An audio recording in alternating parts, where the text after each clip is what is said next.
Hello everyone, I hope all of you are doing great. जैसा कि आप सभी लोगों को पता होगा, यूकेपीएससी द्वारा अपना एई का री एग्ज़ाम अगस्त मंथ में 13 टू 18 ऑर्गेनाइज किया गया था उत्तराखंड के डिफरेंट सेंटर्स पे।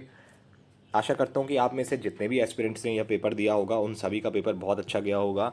And as far as the scores of candidates are concern, there are many candidates, at least अभी तक 50+ कैंडिडेट्स तो मैं ऐसे देख चुका हूँ जिनके 700+ स्कोर है। There are candidates who are scoring 746 marks. There I have seen a candidate who has scored 751 marks. So yes, there are very good marks that the candidates are getting, those who had prepared with me, especially if I talk about non-tech. So especially in non-tech, students are getting somewhere close to 185 to 190, which is a very good score considering उनका technical भी अच्छा खासा strong है. So I'm sure that all those aspirants who have worked hard इस phase में, इस cycle में UKPSC ए के, they'll ensure that they get a seat in the final merit list. All right, now coming on to the main point of the making this video. The point is that UKPSC ने कुछ ही दिन पहले अपनी provisional answer की अपनी website पर upload करी थी, जिसमें हमें काफ़ी एरर्स देखने को मिले. When the students matched their answers with the answer key that was uploaded on the website, there is a student of our Telegram group who told me that he has suffered a loss of around 35 marks as per the provisional answer key release by UKPSC. अब देखो, 5-10 marks का error आ सकता है, हो सकता है technical में आपके 5 क्वेश्चन गलत हो गए हों, बट जब 35 मार्क्स का एरर आएगा, so this is quite a huge margin and it takes a toll on your final score. तो ऐसे में आप लोग क्या कर सकते हैं? You don't need to panic. In the same notification that was released by the commission wherein they released their provisional answer key, उसमें explicitly आपने देखा होगा, mentioned था that 2nd September to 8th September students can raise their objection on through a link that was mentioned in the same notification. ठीक है, तो अगर आपने एक बार उस नोटिफिकेशन को अभी तक अच्छे से नहीं पढ़ा है एंड आपको पता नहीं है दैट ऑब्जेक्शन कैसे लगाना है, कैसे नहीं लगाना है, इस सारी डिटेल मैंने अपने टेलीग्राम चैनल पर ऑलरेडी प्रोवाइड करी है. And there are lot of aspirants who have been discussing their doubts. So please join our Telegram channel regarding the same, and I am giving you the link for the telegram channel. The link for the telegram channel is UKPSC exams 2023. All right, this is the link for the telegram channel, and I'll also paste the link in the comment as well as the description box of this video. So this is kind of a final call from my side, considering that अभी बहुत सारे aspirants के मन में ये doubt है that okay, अगर हम ऑब्जेक्शन नहीं लगाते, हमारे अलावा कोई ना कोई तो ऑब्जेक्शन लगा ही देगा एंड उसका फ़ायदा हम सब लोगों को मिल जाएगा. देखिए, ऐसा ज़रूर होता है, this is true to certain extend, that जब आप ऑब्जेक्शन नहीं लगाएंगे या कोई भी ऑब्जेक्शन लगा देगा तो उसका फ़ायदा सबको मिलेगा. That is very much true. But let me tell you, the commission will also pay heed to your objections only when objections are raised on a particular question in large quantities with the same reason. मैंने आपको 2-3 चीज़ें बताई थी. There are 2-3 types of errors that have been committed by the commission. एक तो ऐसा error है जिसमें मल्टीपल आंसर्स आर करेक्ट. ऐसे सिचुएशन में क्वेश्चन ड्रॉप होता है, यानी कि डिलीट होता है. Then again where there is printing और typing mistake by the commission, again the question will be dropped. And the third error is where the answers given by the commission is wrong. यहाँ पे तो कोई question drop नहीं होगा, delete नहीं होगा, just the answer will be switched. A की जगह बी कर देंगे अगर बी करेक्ट आंसर है. तो इन तीनों केसेस में करेक्ट रीजन के साथ ही आप अपना ऑब्जेक्शन रेज करना. मल्टीपल जहाँ पे आंसर करेक्ट है वहाँ पे ये मत बोलना दैट ये आंसर इज करेक्ट, ये आंसर इज गलत. अगर ऐसा करोगे तो वो आंसर चेंज कर देंगे. You have to mention clear cut the reason for multiple answers to be correct. That question will be dropped and hence the weightage of each question will be increased. ठीक है, तो इस तरीके से आपका final जो प्रोविजनल आंसर की के बाद फाइनल आंसर की आएगी the day when your result is declared. And most probably your result will be declared in 2 weeks time from the day the portal ends, the objection portal ends, which is around, I guess, 20th of September. This is, I guess, I'm assuming that this is probably the date wherein your result will be declared around 20 September. इससे पहले भी आ सकता है 1-2 दिन, but I am supposing that the result will be declared around 20th September.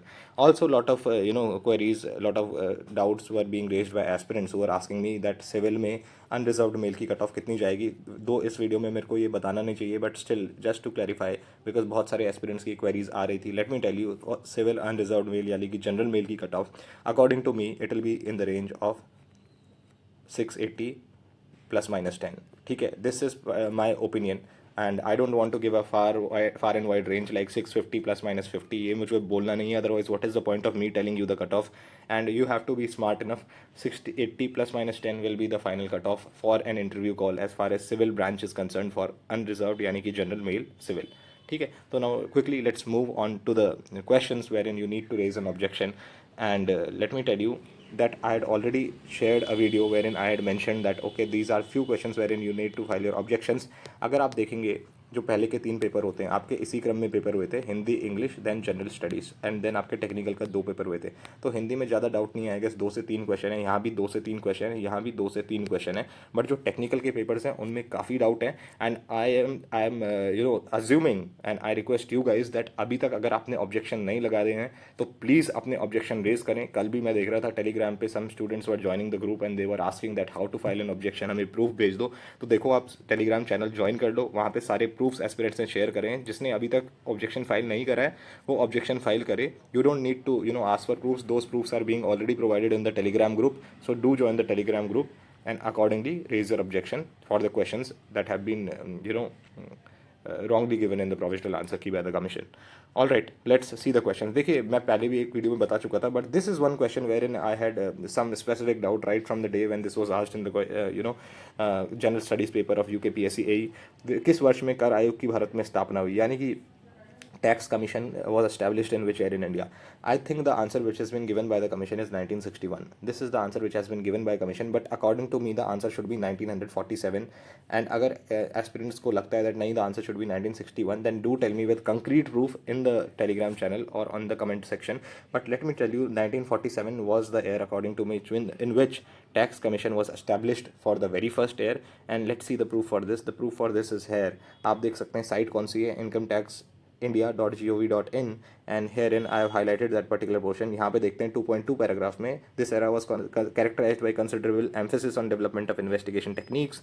In 1947 taxation on income investigation commission was set up. देखो कौन सा year है, in 1947. In 1947 taxation on income commission, ठीक है, was set up, which was declared ultra vires by the Supreme Court in 1956. अब जो भी है आगे की डिटेल हमारी काम की नहीं है, but otherwise the question asked that tax commission कब एस्टैब्लिश हुई थी. अब एग्जैक्टली टैक्स कमीशन का तो मुझ पे ऐसा कोई सोर्स मिला नहीं, बट टैक्सेशन और income commission, it has been mentioned, it was established in the year 1947. But still if the students feel that no, the answer that has been given by the commission in its provisional answer की 1961 is correct, then do share the correct source with me in the telegram channel as well as in the comment section of this video. Also don't forget to comment your scores, ठीक है. अपना score जो है इस video के comment section में ज़रूर comment करना along with your branch and category, ठीक है. ये भी ज़रूर यहाँ पे कमेंट करना in the telegram channel as well as in the comment section of this video. Moving on to the next questions, I had already discussed these questions, I am just telling them again. किस भूकंपीय क्षेत्र में, यानी कि उत्तराखंड कौन से earthquake seismic zone में lie करता है, this is 4th and 5th both.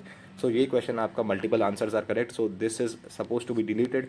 इसका proof already add attached from UN office for disaster risk management. यहाँ पे क्लियरली दे रखा था that Uttarakhand lies under seismic zone 4 and 5 as per India seismic zonation map. Next question was your from civil engineering paper 2. Just I am showing you the wide variety of questions. Secondary air pollutant पूछा था. Both ozone and pan are secondary air pollutants, but they had given answer as A. I guess A or B answer दिया हुआ था. But this is one of the sources that was shared by the aspirants, wherein clearly in one of the prescribed textbooks it has been mentioned important secondary pollutants. Ozone भी देख सकते हैं, pan भी देख सकते हैं. तो ये multiple answers are correct and this question will be deleted.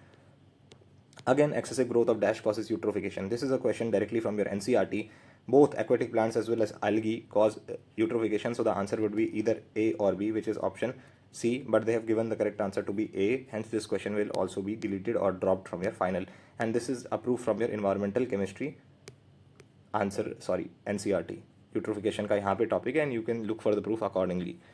Next question, let's see Tarkash क्या है. Though see, this is a question from your general studies paper, and Tarkash is of course a military exercise, सैन्य अभ्यास, but this is also an app which was developed by Ahmedabad Corporation, municipal corporation, I think somewhere around 2020-21. That doesn't matter because ये general studies का paper है and इसमें आप ऐसे बोल दो नहीं, they are talking only about the current scenario. No, this is not the case. अगर ऐसी कोई app है, so that will also be taken into consideration, and hence multiple answers are correct in this question and hence your question will be dropped. Moving on to the next question, restrained. अब दिसमें 2 answer थे, आयोग ने accelerated दिया है, but lot of students are saying that promoted should also be the answer. Yes, if you feel so then you can raise an objection, but I don't think so because this was a question from the passage and passage में it is open to the interpretation of the commission how they want to give the answer.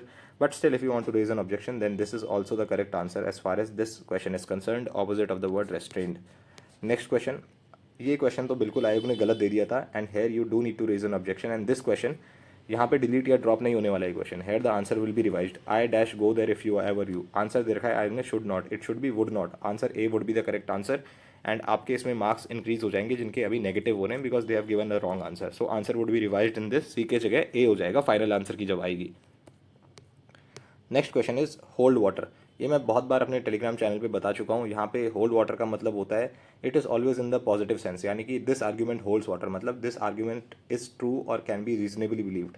ठीक है, but यहाँ पे जो options दे रखे हैं ना, those are in negative sense, can not be believed. Can not be believed जो answer दे रखा है that would have been the answer if the question would have been does not hold water.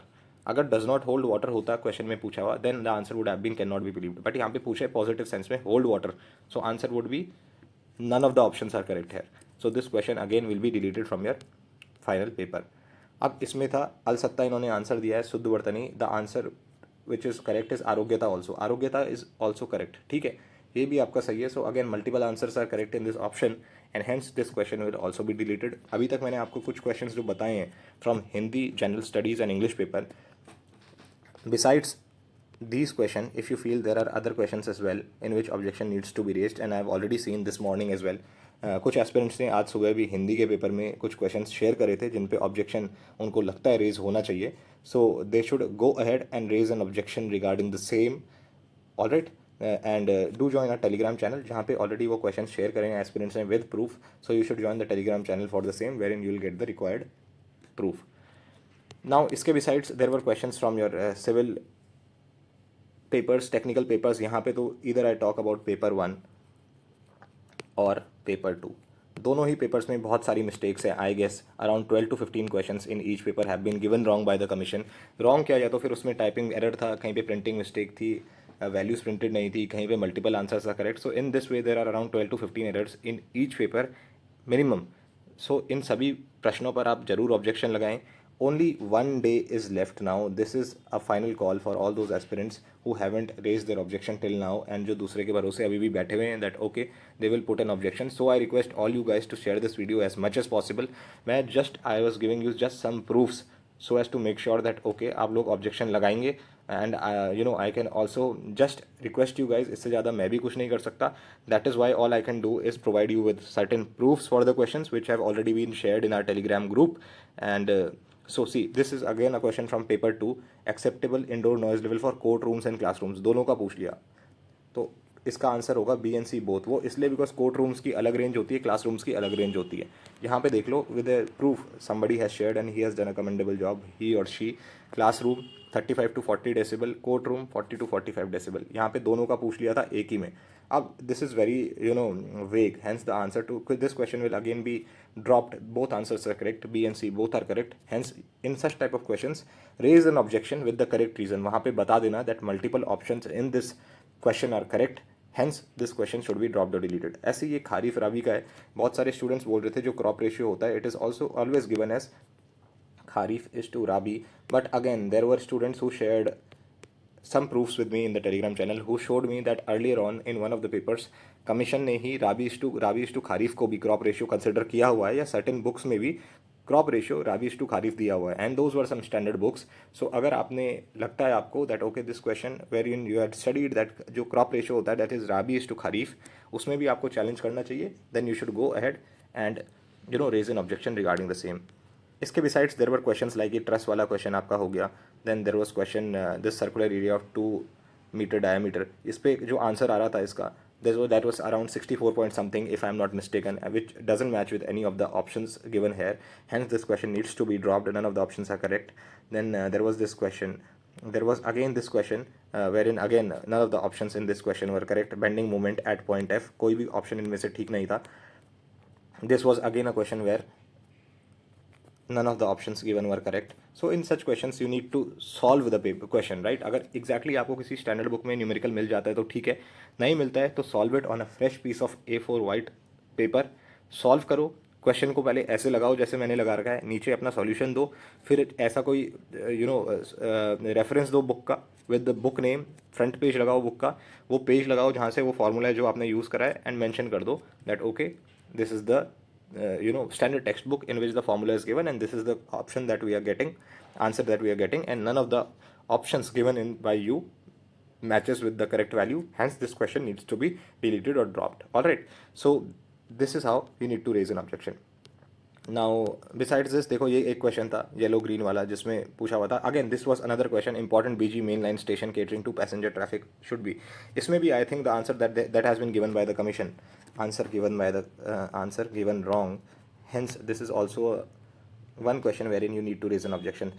Hence, I've already shown you there are a lot of questions which have been given wrong by the commission, both in paper 1, paper 2, especially if I talk about civil, because मैं civil की ज़्यादा बात इसलिए कर रहा हूँ because that is the branch in which maximum seats are there in this particular UKPSC AE cycle, and lot of aspirants who had prepared with me through my Telegram channel as well as my YouTube channel, they were mostly students of civil branch, so I know and I can relate to them the hard work that these guys have put in. So I request all those guys that अगर आपने अभी तक objection नहीं लगाया है, and जब objection raise करें तो एक बहुत बहुत सेंसिबली ऑब्जेक्शन रेज करें, ऐसे ही कुछ नहीं हैपजार्ड मैनर में करेंगे तो उसका कोई पॉइंट है नहीं, and you will just waste your money, nothing else. So जब भी क्वेश्चन में ऑब्जेक्शन रेज करें, जस्ट कंसल्ट योर फ्रेंड्स और ask someone and they will tell you, they have already shared proofs in the Telegram group. आपको ज़्यादा कुछ करना नहीं है, ऑब्जेक्शन ही फाइल करना है. दे have already provided you with readymade material. So both paper 1 and paper 2 में जितने भी errors हैं, I'm sure those will be corrected, and when the result will be declared in few days from now, I'm sure you guys will make your name in the final merit list. All right, aspirants, all the best. So those of you who haven't raised objections till now, please raise your objections, and do let me know in the comment section or in the telegram channel if there is any other question that has been left by me. Of course, इसके besides भी बहुत सारे question हैं civil paper में, अब यहाँ पे discuss करना उनको पॉसिबल नहीं है because the video will be very very long. So I have shared all those questions in my telegram group. You can join the group, and from there you can find those questions. All right, aspirants, then all the very best. Keep learning.